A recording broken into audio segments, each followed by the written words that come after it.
नमस्कार दोस्तों, उम्मीद करता हूँ कि आप सब बहुत अच्छे होंगे। आज की इस वीडियो के अंदर गाइस मैं इंटरव्यू टिप्स आप लोग के साथ शेयर करने जा रहा हूँ। मेरे को नियर अबाउट 6 टू 7 ईयर का एक्सपीरियंस हो गया इंडस्ट्री के अंदर। काफ़ी सारे इंटरव्यूज़ मैंने दिए अपनी लाइफ में अभी तक। फ्लिपकार्ट जैसी कंपनी में भी काम कर चुका हूँ, एचसीएल में भी काफ़ी समय काम कर ही रहा हूँ मैं, और भी बहुत सारी कंपनीज़ में मैंने बेसिकली इंटरव्यूज़ दिए हैं। उनके बेसिस पे मैंने क्या-क्या चीज़ें नोटिस करी और क्या-क्या बेसिकली आप लोग को इम्प्लीमेंट करना चाहिए अपनी लाइफ के अंदर किसी भी एक इंटरव्यू को निकालने के लिए, उसको लेकर आज मैं इस वीडियो के अंदर बात करूँगा। और कुछ ऐसे इंपॉर्टेंट क्वेश्चंस होते हैं जिनको आप लोगों को हल्के में नहीं लेना चाहिए जब इंटरव्यूअर आपसे पूछता है, लेकिन आप लोग उसके जवाब कुछ ऐसे ही दे देते हो, राइट? तो वो कौन-कौन से सवाल होते हैं मैं उसके ऊपर बात करूँगा, और कैसा एटीट्यूड आपका होना चाहिए इंटरव्यू देते समय, उसको लेकर मैं बात आपसे करने वाला हूँ आज। सबसे पहले गाइस, जब आप एज अ फ्रेशर आप जब इंटरव्यू देने जाते हो तो आपके अंदर एक डर का माहौल होता है। ये टोटली नॉर्मल चीज़ें हैं। ऐसा मत सोचिए कि ये समथिंग कुछ ऐसा है जो सिर्फ आपके साथ हो रहा है, सबके साथ होता है। जब आप पहली बार इंटरव्यू देते हैं, दूसरी बार इंटरव्यू देते हैं, तो थोड़ा सा अंदर से नर्वसनेस जो होती है वो आपकी होती है। लेकिन आप डीप ब्रेथ लेकर के आप इंटरव्यू देने के लिए जाएं। जब आप इंटरव्यू में बैठते हैं तो बिल्कुल काम होके बैठें, राइट? बिल्कुल ऐसा नहीं कि बिल्कुल स्ट्रेट होके बैठना है, बिल्कुल सीधा ऐसा है। बिल्कुल आप आराम से बैठिए और एक लंबी सांस लेके बैठिए। ओके, पहला क्वेश्चन जो सामने से आने वाला है वो यही आने वाला है, tell me something about yourself या गो थ्रू योर रिज्यूमे। सबसे पहला क्वेश्चन आपका यही आने वाला है। इस क्वेश्चन को आपको इतने बेहतरीन तरीके से इसको आप बेसिकली रटिए, कुछ भी करिए। अगर आपकी इंग्लिश कम्युनिकेशन स्किल अच्छी नहीं है तो इस क्वेश्चन को तो आप रट लीजिएगा जितना ज़्यादा हो सके। ओके, क्योंकि ये क्वेश्चन तो 99.9% पूछना ही है, यही पूछेगा आपसे पहला क्वेश्चन, तो इसको आप रट लीजिएगा। इस लोग सबसे बड़ी गलती यही करते हैं, इसको प्रिपेयर नहीं करते हैं। इसको प्रिपेयर करो। दूसरी चीज़ हमेशा ये ध्यान रखो कि कुछ ऐसे क्वेश्चंस होते हैं जो सामने वाला पूछता है आपसे और आप उसके रॉन्ग आंसर देते हो। Wrong answer in the sense कि अगर आपने आपसे पूछ लिया way you are looking yourself in 4 year to 5 year. Okay, so 4 से 5 साल में अगर आप बेसिकली एज अ डेवलपर भी काम करने जा रहे हो, या फिर अगर आप प्रोसेस एसोसिएट हो या एसोसिएट हो, तो 4 से 5 साल में आप कितनी एक्सपेक्टेशन रख सकते हो, आप कहाँ पहुँच सकते हो? पहुँचने को तो आप बहुत ऊपर पहुँच सकते हो, लेकिन एक जो ऑन एन एवरेज जो चीज़ें होती हैं वो टीम लीड की होती है। अगर आपसे कोई पूछता है कि 4 से 5 साल में आप अपने आप को कहाँ पर देखते हैं, तो आप ये बोल सकते हैं, sir I am looking myself as a team lead at least in a 5 year. Okay, ये क्वेश्चंस आपसे ज़रूर पूछा जाता है। कभी भी इंटरव्यू देने जाओ तो उस कंपनी के बारे में थोड़ी सा रिसर्च करो, उस प्रोफाइल के बारे में रिसर्च करो जिस प्रोफाइल पे आप इंटरव्यू देने जा रहे हो। लास्ट में आपसे इंटरव्यूअर हमेशा ये ज़रूर पूछता है कि आपका कोई क्वेश्चन है क्या? क्या आप पूछना चाहते हैं? सो लोग ज़्यादातर क्या बोलते थे कि no sir, I don't have any question. ज़रूर क्वेश्चन पूछो, क्वेश्चन ज़रूर पूछो उससे। जब वो बोलता है कि जब वो इंटरव्यूअर आपसे पूछता है कि do you have any questions और कन्फ्यूजन, उससे पूछो, शिफ्ट्स को लेकर पूछो कि सर किस टाइप की शिफ्ट रहेंगी? क्या मेरी नाइट शिफ्ट रहेगी?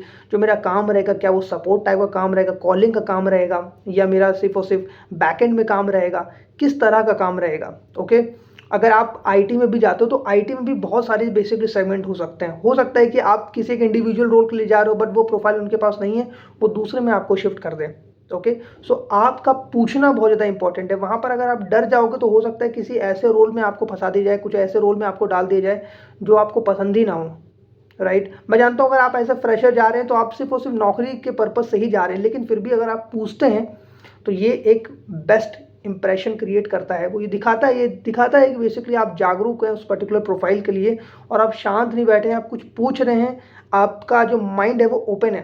ओके, ये एक पॉजिटिव इम्पैक्ट क्रिएट करता है। मेरे पिछले काफ़ी सारे इंटरव्यूज़ में शुरू में जब मैं इंटरव्यूज़ वगैरह देता था तो मैं भी यही गलती करता था कि सामने जैसे ही मैं हमेशा ये सोचता था कि कब इंटरव्यू ख़त्म हो जाए यार, राइट? कि सामने वाला और क्वेश्चन ना पूछे, बट ये एक नेगेटिव इम्पैक्ट क्रिएट करता है, राइट? अगर आप बड़ी कंपनीज़ के लिए जा रहे हैं, छोटी मोटी कंपनी में तो चल जाता है, राइट? लेकिन अगर आप बड़ी कंपनीज़ में जा रहे हैं और एक अच्छे पैकेज के लिए जा रहे हैं तो एक बॉन्डिंग सामने वाले से बनाना बहुत ज़्यादा ज़रूरी है। ओके, इस डर में अगर आप बैठे रहेंगे कि यार इंटरव्यू किस तरीके से ख़त्म हो जाए, तो वहाँ पर चीज़ें आपके लिए बिगड़ सकती हैं।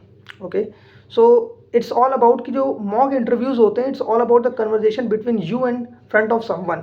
ओके, जितनी अच्छी आप बॉन्डिंग उससे बना सकते हैं, बिकॉज आप 5 से 10 मिनट का मैक्सिमम इंटरव्यू होगा, 10 से 15 मिनट का इंटरव्यू होगा, मॉक इंटरव्यू जो होगा, तो आपके जो रिलेशनशिप उससे बनेंगे, इट्स ऑल अबाउट कि आपका सिलेक्शन कैसे होगा। जितनी आप अच्छी बातें कर पाएंगे, जितने अच्छे से स्माइल करके आप उसको रिस्पॉन्स दे पाएंगे, वो बहुत ज़्यादा इंपॉर्टेंट है।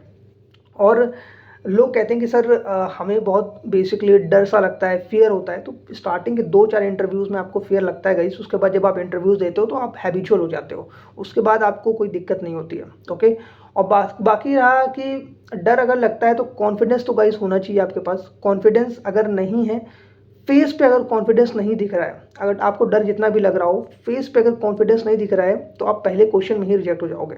ओके, तो कॉन्फिडेंस बहुत ज़्यादा इंपॉर्टेंट है।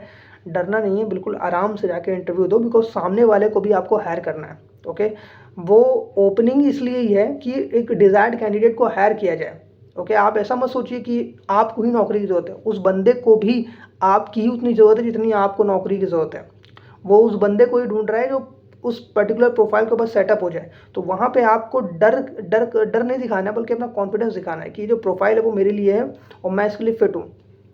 राइट, सो इस तरीके का कुछ एटीट्यूड आप लोग का होना चाहिए।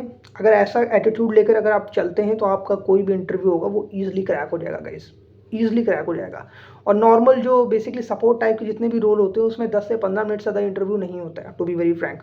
ओके, 15 मिनट में आपसे बेसिक चीज़ें ये सब पूछता है, जहाँ पे बेसिक कन्वर्जेशन होती है, वहाँ पे नॉर्मल क्वेश्चन ही होते हैं। आप लोग ईजिली सिर्फ अगर प्यार से बात करोगे, प्यार मोहब्बत से बात करोगे, प्यार मोहब्बत का मतलब है कि अच्छे से, और जो अपने आप क्वेश्चंस जो हैं बेसिकली प्रॉपर्ली अगर डिलीवर करोगे तो आपका इजीली सिलेक्शन हो जाएगा। ओके, डरना नहीं है, डरोगे तो दिक्कत हो सकती है। ओके, सो मेरी तरफ से कुछ टिप्स थी आप लोग के लिए। उम्मीद करता हूँ कि आपको वीडियो अच्छी लगी हो गाइस। अगर अच्छी लगी हो तो मेरे को सब्सक्राइब कर देना, शेयर कर दें चैनल को। अगर और भी इंटरव्यू से रिलेटेड कोई भी इन्फॉर्मेशन आपको चाहिए हो, अगर आप चाहें कि मैं और भी कुछ ऐसी वीडियोज़ बनाऊँ तो मेरे को कमेंट कर देना, मैं पूरी कोशिश करूँगा उन कॉन्टेंट्स के ऊपर वीडियो को बनाने की। Right, thank you so much guys for watching this video. Take care yourself, bye bye.